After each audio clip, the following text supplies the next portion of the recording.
The title of today's talk is The Essential Ingredient in Winning.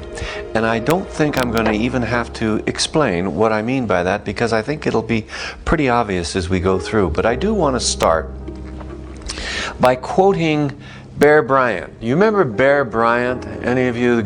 He died way back in the 1980s. Great football coach. He was a great player himself. And he made the comment, "Oh, it's already up there.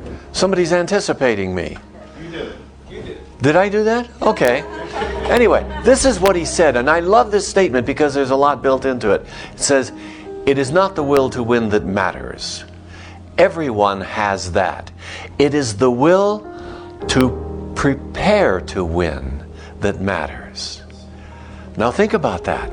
That has real meaning for me, because you see, winning is kind of an endpoint. Preparing to win is a process, and that's where we do all of our living. That's where we are constantly looking forward to the next stage of whatever it is that we are going to be experiencing in our life.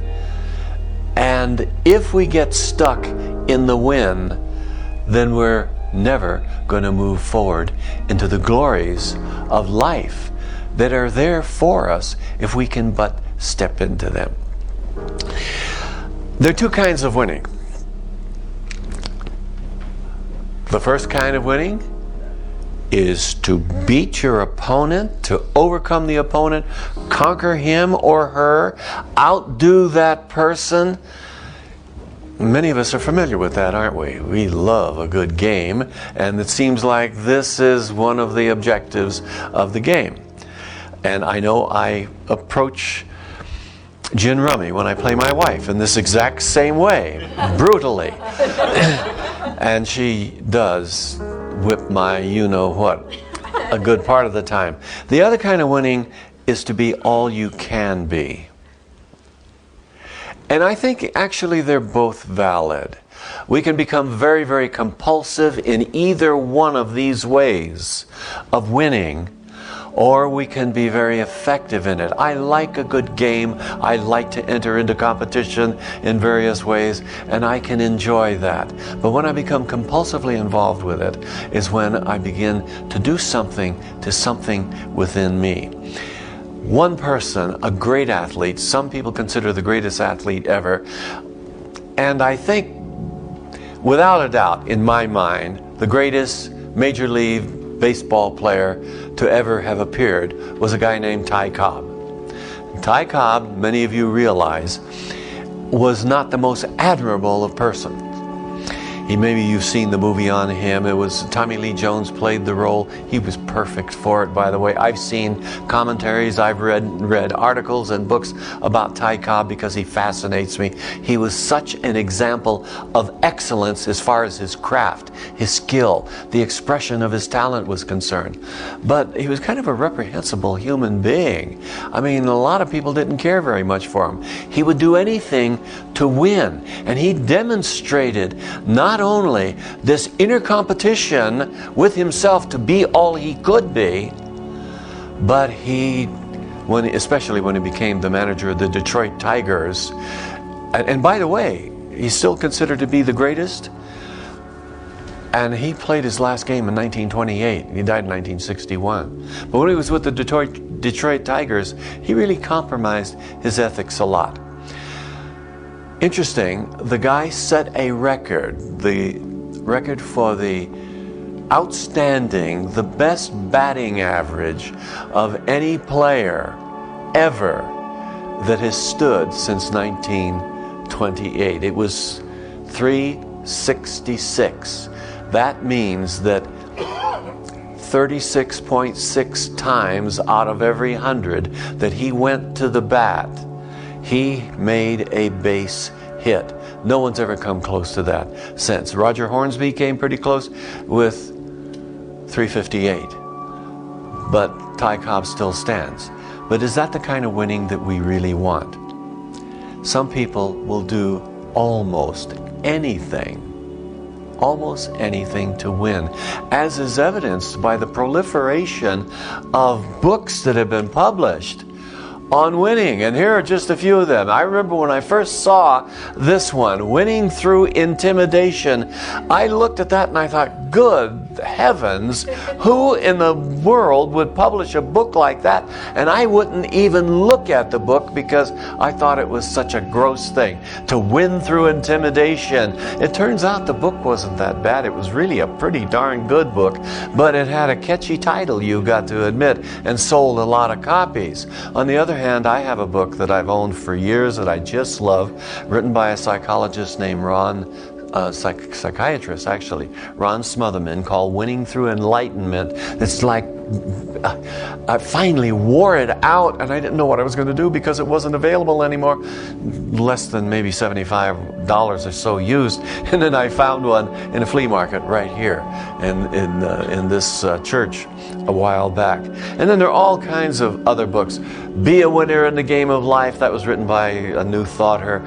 Dare to Win, I think that was Dennis Waitley. Winning the Greatest Game of All. A friend of mine wrote this book. He hasn't won too well since then, but I wrote a foreword for it, and maybe that's the reason. And this next to the last one, I think, is the greatest self-help book ever written. I really do, bar any of them. How to Win Friends and Influence People by Dale Carnegie. And then one just recently came out by John Maxwell called The Winning Attitude, and he's just wonderful on these things. But the thing about it that I want to point out is real winning is not necessarily, no, let me put it another way. In real winning, there doesn't necessarily have to be a loser, because it doesn't necessarily have to do with being better than another person. What it has to do rather with is to be giving expression to what you are, who you are, your talents, your gifts, the very essence of who you are. There are two extreme kinds of people that represent winners. Well, the two extreme kinds of people, losers and winners. And these two extremes, they really are extremes, represent a spectrum within which we all fall. We've all been on the winning end, we've all been on the losing end, and there's this whole spectrum, and we have a tendency to fall somewhere in that. And I want to look a little bit at what characterizes each of these. First of all, the loser is one who has relatively little self-discipline, a person that doesn't have a great sense of the grand design, of an inner purpose, of an inner pattern to life itself within which they fit, just doesn't recognize that sort of thing. Also, it's a kind of a person who has a tendency to strive for instant gratification. I want it right now, and that's the way it's going to be. The typical winner, on the other hand, is that right? Yeah, the typical winner is one who seeks to discipline their lives toward the accomplishment of some useful purpose. A typical winner has a sense of being part of something that's greater than himself or herself, and they also have a sense of being part of an ongoing process within which they are constantly shaping or discovering where they fit in the overall grand design of things. I love And also, the typical winner is not the person that gets caught up in having to have it and having to have it right now. Some of you remember Tony Grant. Any of you ever remember Tony Grant? She was one of the first radio talk show host psychologists. She's been considered to be unique among them because she's nice to people, and which is not so all the time with radio talk show hosts. She wrote a book back about 1990, I think it was, called Being a Woman. And this is what she said. Delay of gratification is a psychological concept that refers to the postponement of immediate pleasure for the future good. and is considered to be one of the hallmarks of emotional maturity. Think about that. I like that.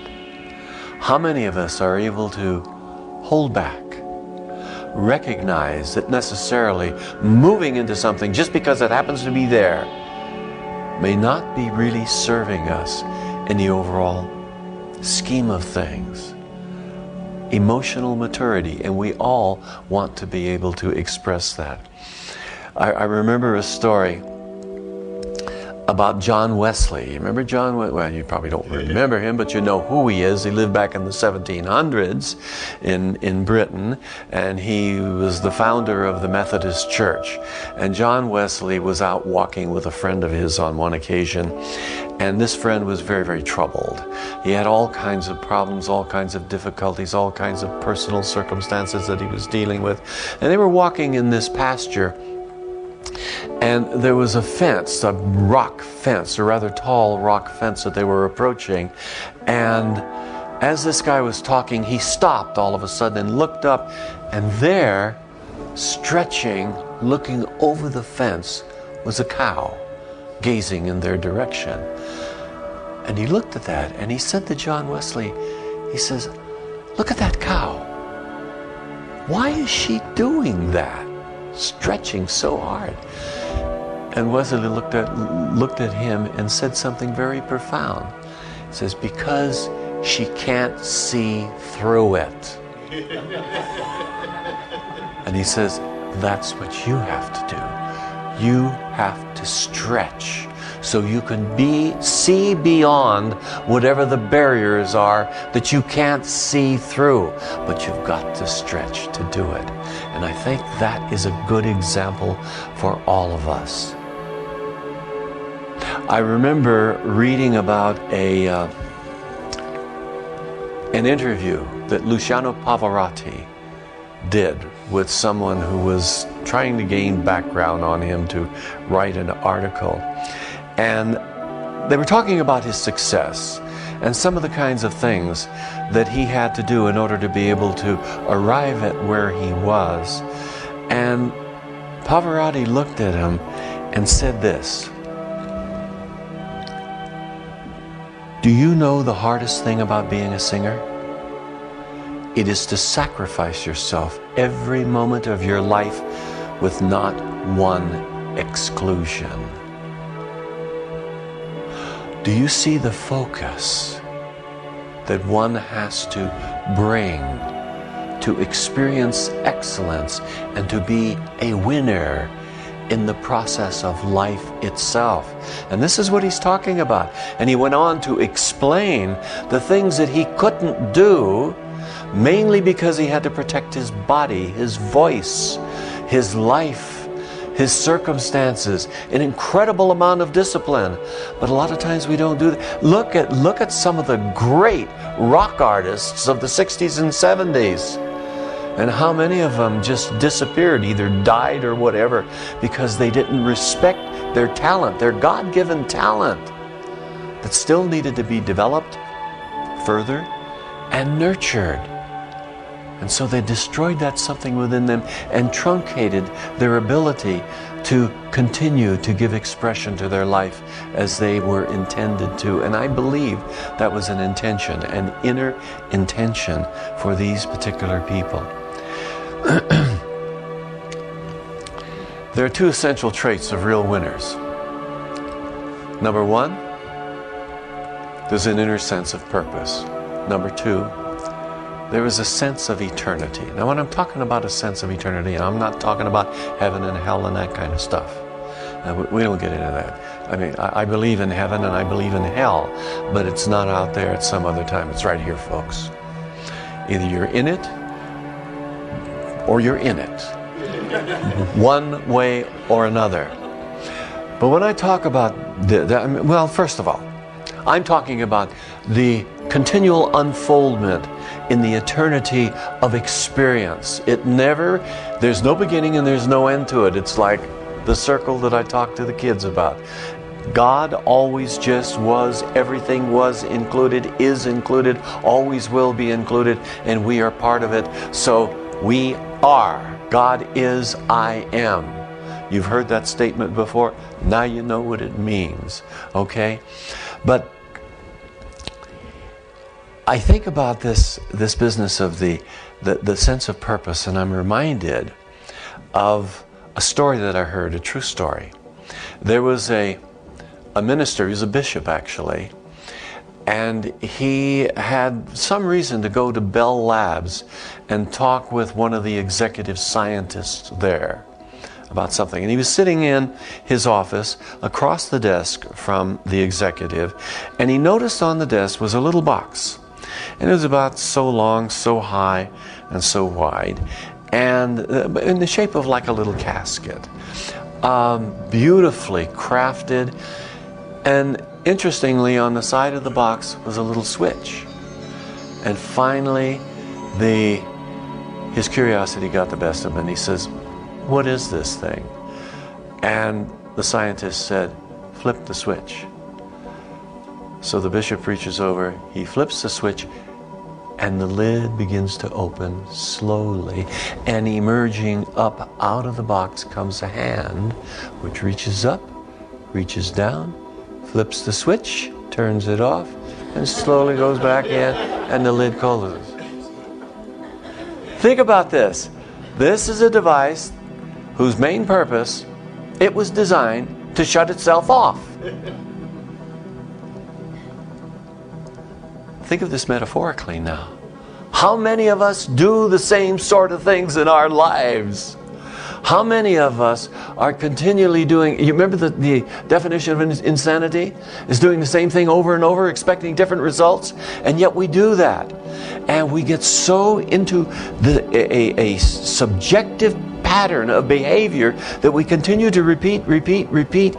And I think one of the reasons that we get stuck in this is we don't have a sense of giving ourselves to something. We're like the box, the only purpose of which is to repeat the same cycle over and over and over.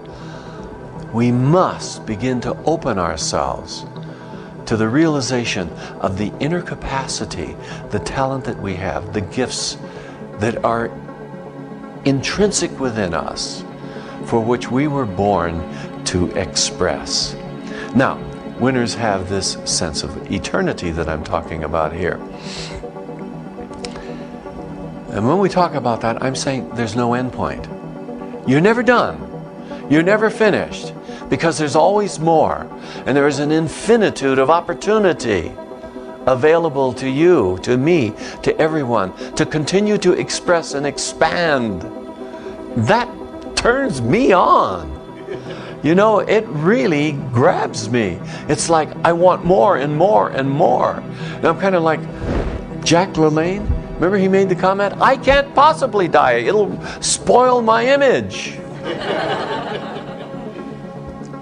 And we don't die. We go on. I don't know what the real next step. Oh, we talk about reincarnation, and other people talk about different dimensions and all of this. I don't know about that stuff. I can theorize on it, but I do know one thing. Life is a continuity. So there is always more to be experienced. And it's almost kind of exciting to anticipate what the next possibilities are. I'm not anxious to get over there right now. I got too much to finish right now, besides which I've got to get my MasterCard bill paid off. But I think of an interview I remember reading about with Buzz Aldrin. You remember Buzz Aldrin? Buzz Aldrin was the second man on the moon. And as a little sidelight there, he was on that first moonshot, but the second to walk on the moon.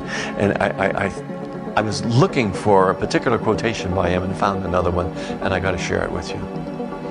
Buzz Aldrin made the comment to a reporter, "Neil Armstrong was the first man to walk on the moon. I was the first man on the moon to pee in his spacesuit." Don't you love it? Anyway, but Buzz Aldrin, These guys, did you see the Right Stuff, that movie a few years ago, or ever read about these astronauts and some of the things that they have done? They're incredibly disciplined, highly trained, intelligent people that work all their life to accomplish purposes. And after Buzz Aldrin went to the moon and came back, he had a nervous breakdown. And he went through agony in this whole process. And he made a comment to somebody that I think is very, very significant. The terrible disillusionment felt after working so hard, achieving every goal, then finding it all empty when it was over.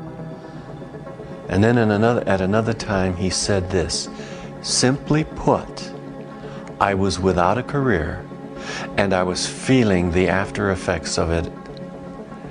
As always, I was standing by ready for liftoff, but I needed to realign my direction and find a new runway. You see, just accomplishing what you set out to do doesn't necessarily mean that you are being successful or that you are winning. Winning is a continual, ongoing process. What looks like winning may not necessarily be. It may be the accomplishment of worthwhile goals. You know, sure, it's great to have dreams. It's great to dream great dreams, to work hard for accomplishment. But what then? See, each of us has something within, pounding on the doors of our own consciousness to be expressed in life. Something that goes beyond just accomplishment. I want to finish up this morning by telling you about a survey that was done some number of years ago by a psychological team on 50 men and women over the age of 95. And they were asked one particular question. And that question was, if you could live your life over again, what would you do differently? And there were a lot of answers, but there were 3 answers to this question. If you could live your life over, what would you do differently? That kept coming up and coming up. Number 1, I would reflect more. Number 2, I would risk more. Number 3, I would do more things that would live on after I'm gone. Wouldn't it be a shame to not take advantage of this incredible intelligence that you are, the capacity that you have, the potential that you have for expression? You know, potential is a French word, I think, that just means you haven't done it yet. Think about that. Wouldn't it be a shame to waste that or not take full advantage of the opportunities of life? Each of us is here to express in a particular way. Each of us is here with a purpose. Each of us is a winner at heart. Or another way of putting this is, winners seem to know that they are here for a purpose, even if they may not know the purpose. It's something to which they can give themselves and keep striving and keep opening themselves and keep affirming, I know there is that within me that I am opening to. And you know, I can't help but think what Ralph Waldo Emerson says when he said, do the thing and you will have the power. And I paraphrase this and say, begin to move in a particular direction, even if it's just in your consciousness, and amazingly doors will open for you, doors through which you can step into a whole new ways of expressing. So what are you going to do? What is my advice to you? Reflect more. Risk more. Do things that would live on after you're gone. Let's have a little prayer, shall we?